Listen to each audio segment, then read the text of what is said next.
Hallo und herzlich willkommen alle Freunde des Schnitzens. Heute geht es hier in diesem Video um Schnitzeisen und den Schnitzeisenstahl.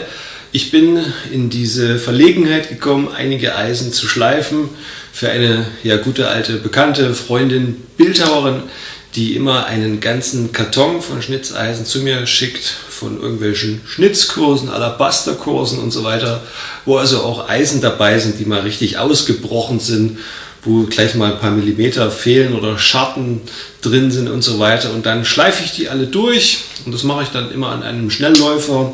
Es dauert ungefähr so 3-4 Minuten pro Eisen oder so mit Schleifen, Abziehen, also Polieren und dann der Test am Holz. Ja, man muss wirklich mal schneiden, dann sieht man, ob noch ein paar Kratzer oder Scharten sind, dann muss man eventuell nochmal ran und das Ganze nacharbeiten, aber oft funktioniert es eben auch sehr gut.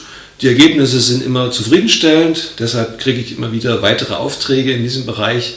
Freut mich auch sehr, dass ich das machen konnte und dass sich dieser Kontakt über Jahre erhalten hat. Und mir ist dabei aber aufgefallen, dass diese verschiedenen Hersteller also einen grundsätzlich anderen Stahl verwenden, was man eben an diesem Funkenflug am Klang beim Schleifen hört. Ja. Und Fachleute würden, denke ich, dem Ganzen zustimmen. Die sprechen ja dann von einem Gefüge im Stahl, ja, was bei einem Chrom-Vanadium-Stahl anders ist als bei einem Kohlenstoffstahl. Wie wurde dieser Stahl gehärtet? Wurde der angelassen oder eben vielleicht nicht angelassen? Ja, ist der besonders spröde und so weiter? Also da gibt es wirklich Unterschiede, die ich auch beim Arbeiten jetzt in so manch einem Jahr mit den Schnitzeisen festgestellt habe, dass manche Eisen zum Ausbrechen neigen oder mir wirklich abgebrochen sind. Da habe ich jetzt so eine Firma, die ich jetzt nicht unbedingt gerne namentlich benennen will, dass ich hier nicht noch mir vielleicht böse Kommentare an den Hals ziehe, weil einige diese Eisen lieben oder ich selbst auch diese Eisen liebe, aber da gibt es so eine Firma, da sind mir wirklich Eisen ausgebrochen und man hat das stark gespürt, dass dieser Stahl irgendwie anders ist oder vielleicht nicht so schön angelassen wurde, dass er diese Zähigkeit bekommt. Ja, ich teste hier in diesem Video also so ein paar Eisen und schleife die mal durch und man sieht diese Unterschiede und vielleicht ist es dir aufgefallen. Was sind deine Erfahrungen mit den Schnitzeisen? Schreib es gerne in die Kommentare und wenn du das hilfreich fandest, dann freue ich mich auch, wenn du das Video weiterempfiehlst, teilst oder hier einen Kommentar hinterlässt. In diesem Sinne viel Spaß bei diesem Video. Dann fange ich mal mit dem Kirscheisen an.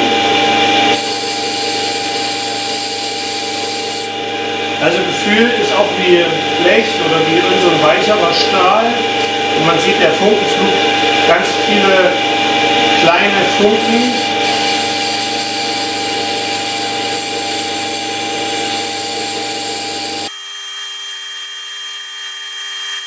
Es wird übrigens kaum heiß, sondern lässt sich auch sehr gut schleifen hier an diesem großen Stein.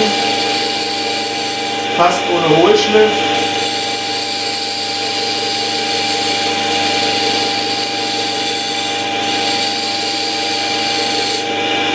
Ja, dieser Funkenflug ist typisch für die Chrom-Vanadium-Eisen.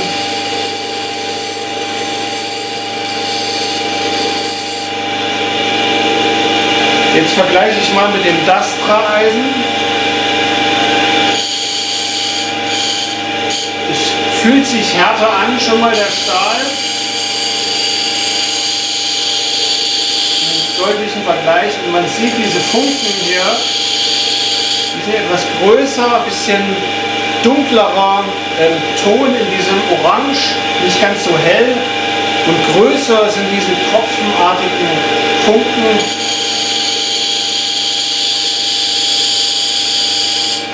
Und das ist ein Zeichen für einen sehr guten Stahl. Also Dastra hat Top-Stähle. Man sieht das hier hinten eingeprägt. Noch habe ich Quatsch erzählt, Remscheid steht da. Aber Remscheid, also gibt es nicht mehr, diese Firma, aber fast so ähnlich wie Dastra.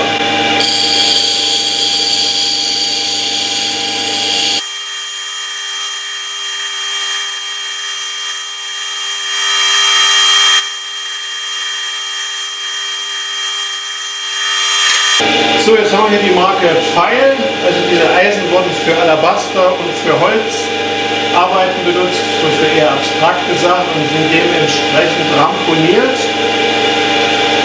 Also diese Pfeileisen, da sieht man richtig schön die Scharten. Das heißt, der Stahl muss irgendwie ein bisschen weicher sein. So ein ganz anderer Klang, ja, hört sich komplett anders an und sprüht wieder diese ganz feinen, kleinen, helleren Funken.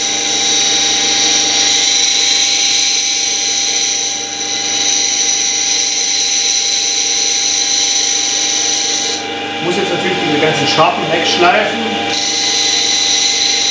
Schon einiges wegnehmen. Deshalb auch der große Stein. Dieses Teil ranhalten, dass es wieder ein bisschen aufgerissen wird.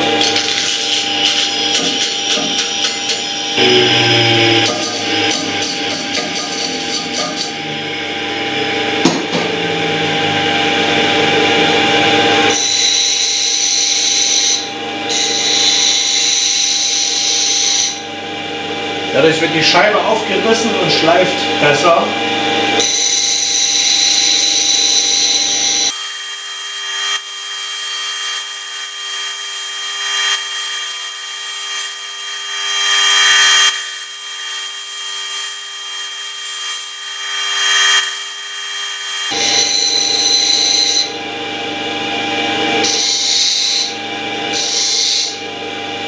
So hinten entsteht meistens so eine kleine Kante und dass es besser ins Holz reingeht, schleife ich das ein bisschen weg.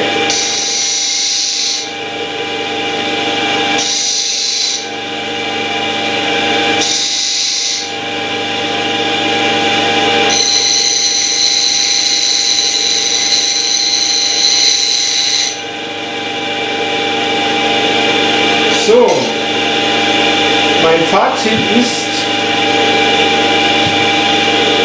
dass ich also immer zu diesen alten Eisen greifen würde, wo diese schönen tropfenartigen Funken kommen, weil das für eine sehr gute Stahlqualität spricht. Pfeil- und Kirscheeisen haben also diesen Chrom-Vanadium-Stahl und jetzt haben wir hier nochmal ein besonderes von Stubai, nämlich ein altes von Stubai.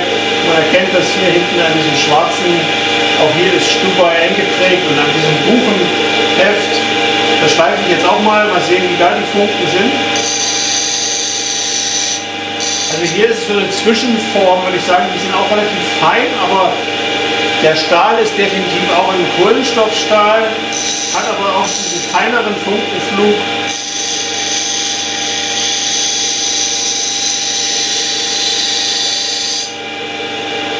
Schleift sich auch sehr gut, aber fühlt sich auch fast so ähnlich an wie das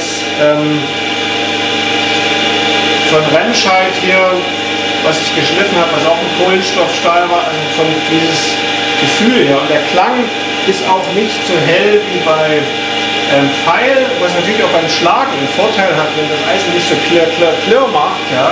Der Stahl ist also ein komplett anderer.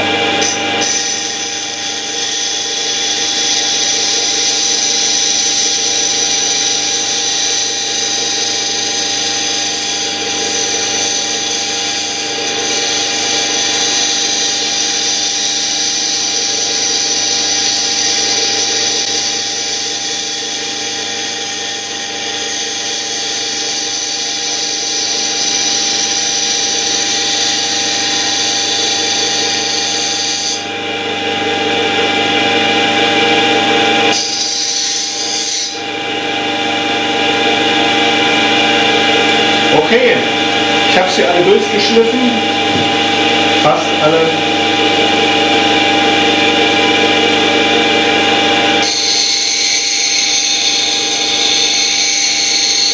Ja, hier wieder ein Pfeil, eindeutig durch diesen Eschegriff markiert und auch hier ist ja eingeprägt die Marke Pfeil, also das Symbol der Firma. Hört sich komplett anders an, viel heller der Klang, merkt man auch beim Kauen, ja, dass der Stahl irgendwie so ein bisschen klirr, klirr, klirr macht. Das gefällt mir eigentlich gar nicht.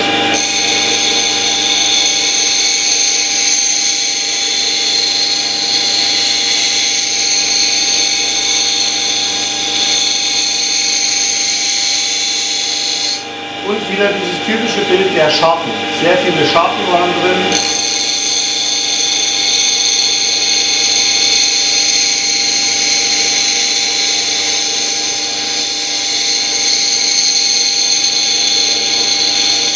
Da erkennt man sofort die Pfeileisen. Ja. Die haben alle diese Scharfen vorne vom Alabaster halt, weil sie dort vom Stahl her entweder so minimal ausbrechen.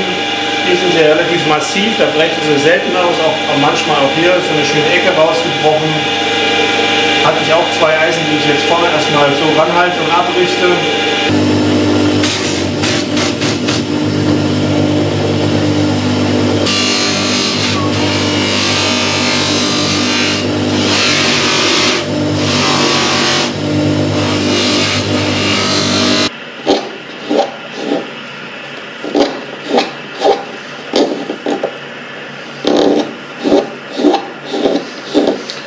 Das ist von der Marke Kirschen, schneidet auch wieder gut.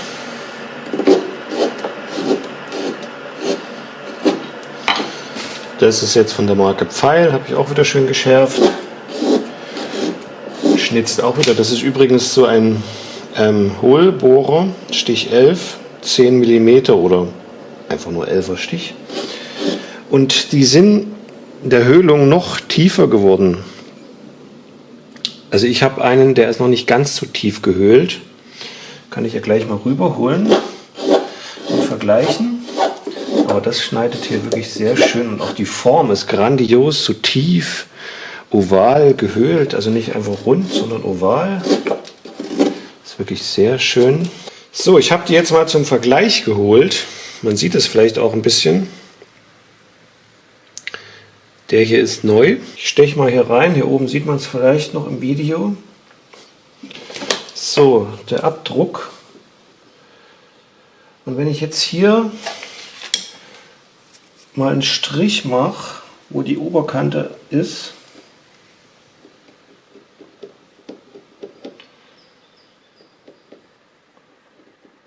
und hier ungefähr hat die andere Kante aufgehört. Also das ist jetzt hier nur 2 mm bei dem Abdruck, aber das merkst du total. Du kannst das Eisen nämlich schöner auf die Seite legen, sprich auf diese Seite, da ist es wie ein Flacheisen. Also wirklich ein Hauch von Höhlung nur noch. Das ist genial. Und unten schön rundlich, fast wie so ein 9 mm oder so ein 8 mm Hohlbohrer, wird enger unten, kommst du richtig schön in die Ecken rein, kannst über die Seiten schnitzen.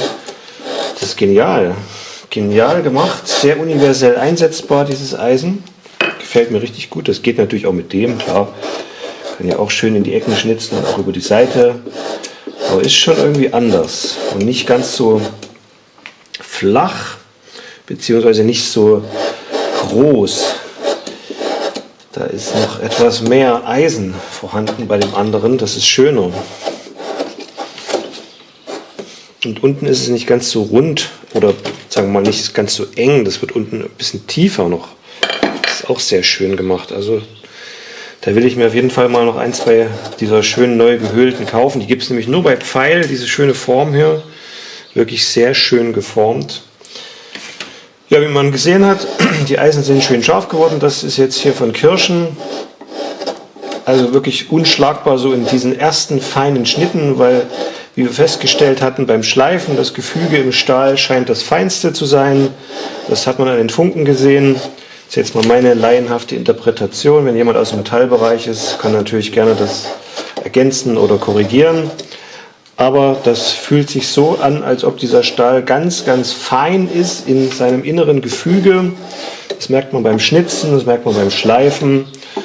Und da, wenn das Eisen noch ganz scharf ist, ist es einfach allen anderen überlegen, würde ich sagen. Auch bei diesem Pfeilwerkzeug spürt man diese Vorzüge des groben Vanadiumstahls, wohingegen dieser Stubai-Stahl hier natürlich zum Anstechen der Formen und zum Anhauen genial ist und dort eine Arbeitsschärfe auch aufweist, die dann lange besticht und auch in härteren Hölzern wie der Eiche und so weiter natürlich genial ist.